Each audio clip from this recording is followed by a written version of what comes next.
poll. So if you're watching at home and you don't have a way to get to your polling place, I want you to call headquarters, Bolingbrook First Headquarters, 630-863-7485.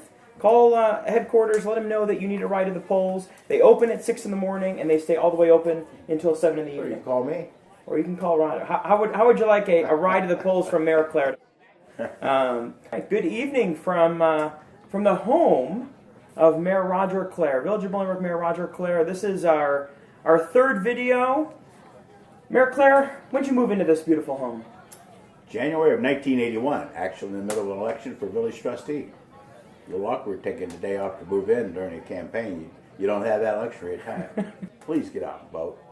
I mean, it's important you exercise that right. I spoke to a group of high school seniors today in a personal finance class. They invited me in to talk about different things with government. And I told them, I said, you know, millions of people gave their lives to earn the right to vote. And it's so disappointing when the typical municipal election will only have 15 to 20% of the people actually go out and exercise that right. And all the groups on the ballot tomorrow are the groups that establish and set your property tax bill. Springfield doesn't set your property tax bill. Well, they add to it. Washington doesn't set it, but they also add to it in terms of requirements and all these things they keep piling on, things we need to do locally. But the local taxing bodies, the boards on the ballot tomorrow, JJC, school board, park board, township board, library board, village board, and I'm probably missing one. I think that's all of them. Yes. So anyway, it's important you cast that vote 6 a.m. in the morning till 7 o'clock tomorrow night. And again, if you'd like to stop by, we'll be at the golf club.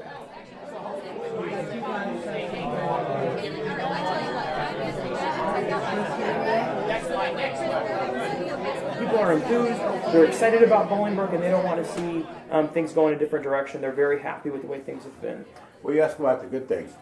One of the bad things about this election, I've seen it happen all over the country as I watch politics and what goes on in different cities. It's what I call the collateral damage of a tough campaign. They have been put so much misinformation out there that unfortunately some people believe, and they're going to believe that forever, and there's no way I know who that person is to go in there and say, well, here are the facts. Had you been shown the whole idea, whole fact here, you would have a different opinion. So there's a lot of collateral damage. I mean, from the simple ones like I'm the mayor and the liquor commissioner. Well, if they did any homework, they'd know state law dictates the mayor is the liquor commissioner. It's that simple.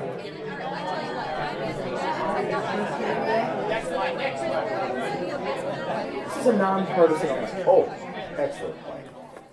They've always been nonpartisan, and I've always insisted on it personally because I don't want somebody to vote for a candidate because they got an R or a D by their name, or against them for that same matter.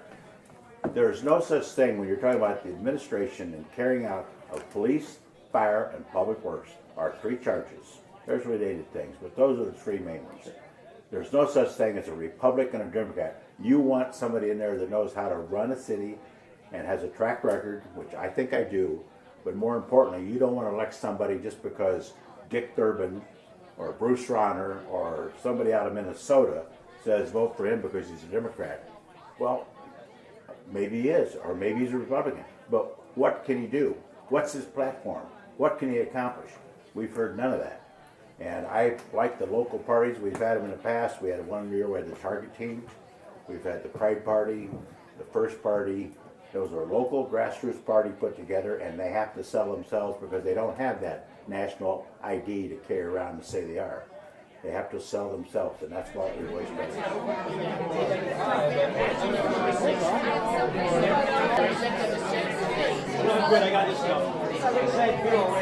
our third one. This is. And the first one was a little bit of an experiment for us. It was an hour and 9 minutes long, I think. But how many views is it? That one, I checked just before we got here, 6,800 and growing. 1,600 people have watched it. And our second one, in less than 24 hours, hit. It's at 4,600. But within 24 hours, it was like 21. Yes. That's amazing. I mean, this turned out to be a very effective tool to reach people. And we were talking short when we started. I think we're going to keep this up, assuming I'm reelected, but keep this up and do this periodically. But I'll need my I'll need my guy Mike here to help. The co-host. Keep you on track. No, I think actually people have been asking, and they said this is a great way. Obviously, it's the modern world, so people have the ability to hear directly from the mayor, and that's why we've been doing these. So we hope that you've appreciated them from the views and from the likes. It definitely looks like you have.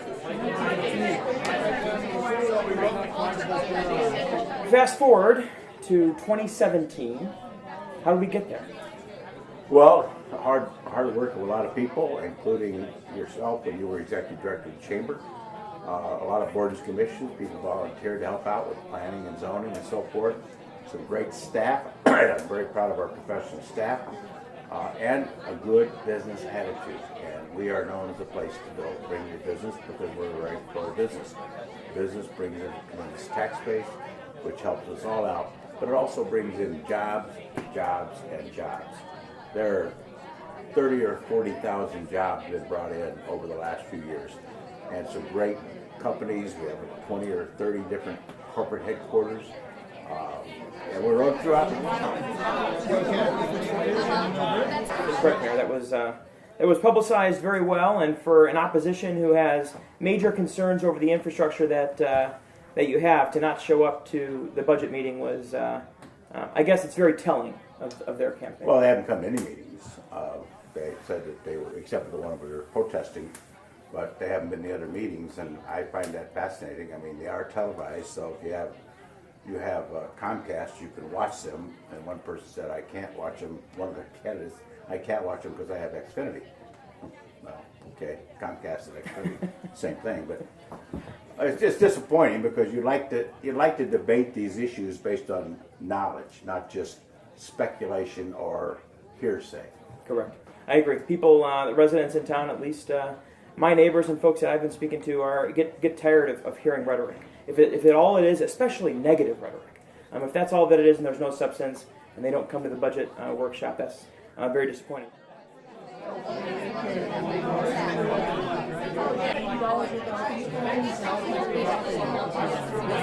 The main point about this is we have local folks. We have Mayor Claar, we have Carol Penning, we have Sheldon Watts, we have Mike Lawler, and we have Maria Zarate. They're here, they've been here, they understand the community, they're involved here, and they're asking for your vote. Every single event having representation not only from our village, but from staff that he sends out there, and also, of course, from the village trustees. So we, as a community, greatly appreciate that, too. Well, I'm glad you mentioned that because I don't care what the function is. March at Dimes, the Hospital Foundation, St. Baldrick's, whatever. We are there in mass to support those activities because we like those activities to take place here in town because it's helping people. One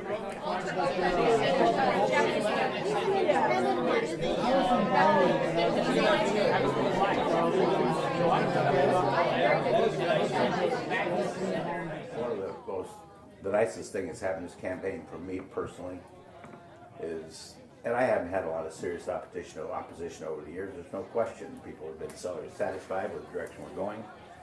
So I've had people come up to me and say, I'm going to be supporting you. You helped me here, you helped me there, you did this, you did that. We had the function at the Hilton Garden, and we had some 500-600 people come in. And I spent the night just listening to stories, and it was very gratifying to hear those things, because some of the things I'd forgotten about happened 10, 20, 25 years ago.